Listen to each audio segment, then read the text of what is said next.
What's up, guys? Sneaky Cock Goblin back here with another video, and I'm excited with this video as this is kind of my October wish list for Clash of Clans here. It's a big month because we have the mashup event that's going to happen again, and I think this really was the revival of Clash of Clans, at least in 2023, because we had a lot of unfortunate issues with Town Hall 15 just being pretty difficult. The game had kind of soured a bit, and a lot has happened in that year. But this event truly was phenomenal. You know, you had the overpowered troops, and a lot of people use the lava loons, but I like the Goal Witch because I used a lot of Golem Witch strategies back in the day. So we'll go through kind of the wish list, but a couple things to tackle here. I did end up buying the Gold Pass for this month, and I heard that there's some changes to the Gold Pass, but I wanted to, let's see. First off, I have 1,003 gems, so I will do the upgrade to level 5 for the Builder's Apprentice, and he is available. That will be done in an hour, so I'm almost done with that. And then we'll just do maybe a longer or mid upgrade. So we'll assign him, and so that is good. And then we'll activate this gold pass. And I think one of the biggest things that I want to see is I don't want to see any deviation of the gold pass. I think the gold pass is solid. I like how they have the skin. It looks like pretty solid rewards in this case.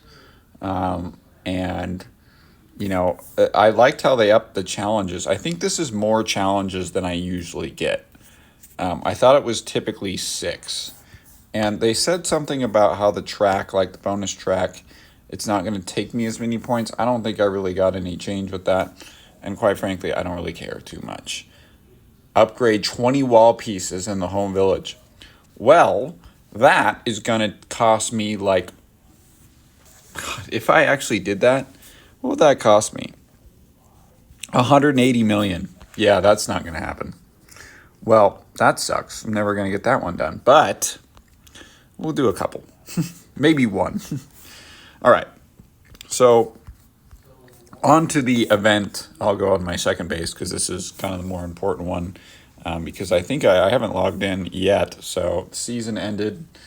I have 4 builders available. That's cool. And I think I got some challenges. Yeah, special offers received. And then I got the gold pass.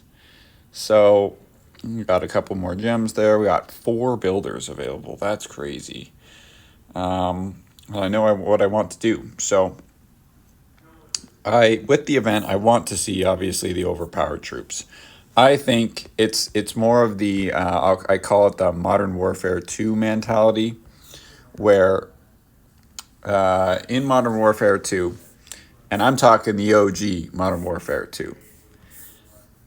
This was one of the dang it, I might have to reset this really quick.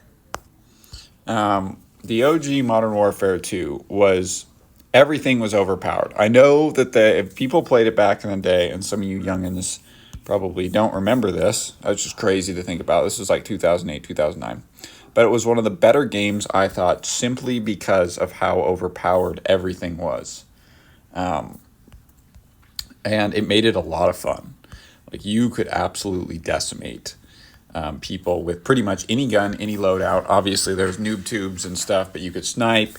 You could, and that's what I kind of like about this event last year is obviously the lava loons were extremely overpowered, so much so that they had to nerf it. But it gets people involved back in the game, and that's more fun when people are more involved in the game.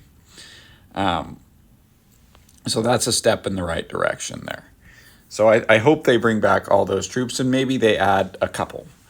I do hope that they said something in the event about the Builder's Apprentice. So maybe the Builder's Apprentice gets in a mashup mania. Maybe he gets some sort of boost, which would be cool. So I don't know. That would be cool. Or if you get a longer duration with that. But I do think with the event, it needs to be an event that is similar to the other one. I don't think that they add an epic equipment. If they do add an epic equipment, I do think it's time to give the Royal Champion a second, or if you were to give a second piece of equipment, and if you could make it theme based, like you could make it so the Warden could spawn, skeletons and bats, which would be pretty cool as like an epic equipment, like I don't know, like a bat tornado, or like an upgraded cemetery, like they could call it. I don't know, that could be theme based, which would be cool. But I do think that they need to go, if they're going to do it, they need to jump along with the theme here. And then, they need to make it, if they do release a piece of equipment, like, I hope they don't cut down on how many medals that you can earn. They've been kind of stiffing us, which has pissed me off on medals and, how many rewards we can get from the shop. Like, it's always less, and I've noticed that with some of the medal events, and it's getting annoying. It's like, okay, guys, like, let's pump the brakes here, and you should enhance it instead of, I know, like, why degrade it by 150 bonus medals? Like, that's stupid. Like, it's just being ticky-tacky. Like, let's buff it up. Let's make it so this event you can get more medals. And maybe you can make things a little bit more expensive, but I think it's just dumb what they've kind of done with this. And so I'm hoping that they give out a little bit more of the rewards and make it a little special, because, obviously they saw the success of the previous event. And it's like, well, if you want to be more successful, I'd say that you'd want to continue down that path instead of going the other direction. Like, that would make obvious business sense, but, sometimes... Wow, that is a ton of Dark Elixir. Do I have a Book of Heroes? I think I do. I do not. Okay. So, and I guess I'll use that for the laboratory when it's good. So they really need to focus on, obviously, enhancing that component.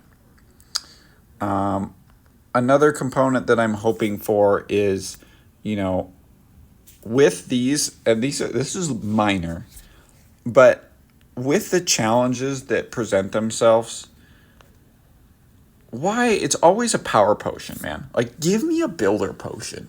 Give me a research potion, not a power potion. I don't need that. Honestly, I do need it for this base, but I don't need it for my main base. Like, give me something cool that I can go for. Maybe it's a book. Like, you do a special one where it's a book, a building, or something. A book of here. I don't care. A book of spells. I just think that it's stupid that it's always a book of... it's not ever a book, sorry.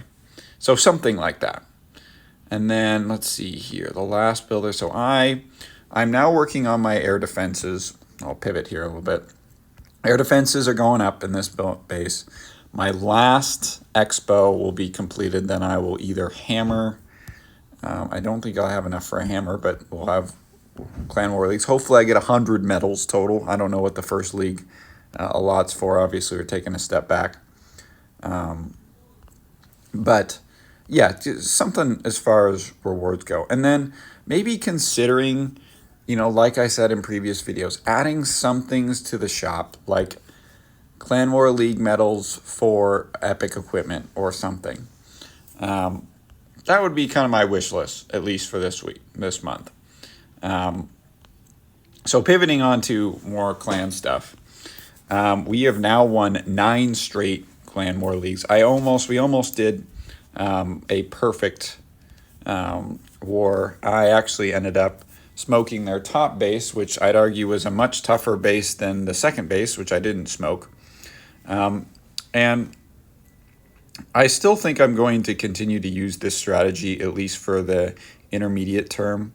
I do like it. I think it takes a little bit of skill as far as, you know, spell placement, when to use certain spells. Um, but I think the overchargeability does have an effect on the bases. I've noticed that I and my top guy have not gotten 3-starred. I think I have not. I think the first war he got 3-starred that we did, that we actually ended up facing off against a really difficult clan. But I didn't. So I have never been 3-starred, and I love the base that I have. So we're gonna actually start clan war leagues. This is our first clan war leagues. I'm just gonna put everybody in, and yeah, this is interesting. I'm curious what the matchups will be.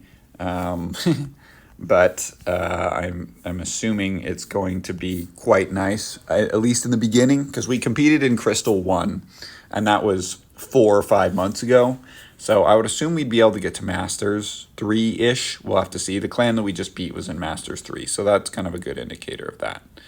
And then the last building I will upgrade here. This only takes 7 hours, so I'm going to be a little wary of resources. And then I'll do my attacks, and I'll get my treasure chest, hopefully get something cool. And we'll kind of go from there. So lots of upgrades, lots of cool things to look at here. I think the pass looks fine. The challenges, see, that's interesting. So I only got 6 challenges in this, but it is, yeah, so I got a different one. So I got the one where it's only 2,000 to complete, where it was 2,600 to complete for the other one. However, in the last one, I got more challenges. So I'll see which one I complete quicker. But yeah, passes on both accounts. Well, oh, we already got prepped. All right. So we are already in Clan War Leagues. That's crazy. So Clan War League starts tomorrow. I literally just started that search. A lot of advanced clans here. But, you know, it depends on... That's interesting, though. A lot of advanced clans, but we are just starting out in CWL. So I think they take... I forget how many that they take in the first round. I thought it maybe is 2 or 3, but we'll have to see. So, all right, guys. Well, I hope you guys enjoy. Please like, comment, subscribe. I really appreciate all the participation. That's exactly who I want in the first round. And the comments and stuff, the support. Channel's growing quite quickly, so we'll keep her going. Peace.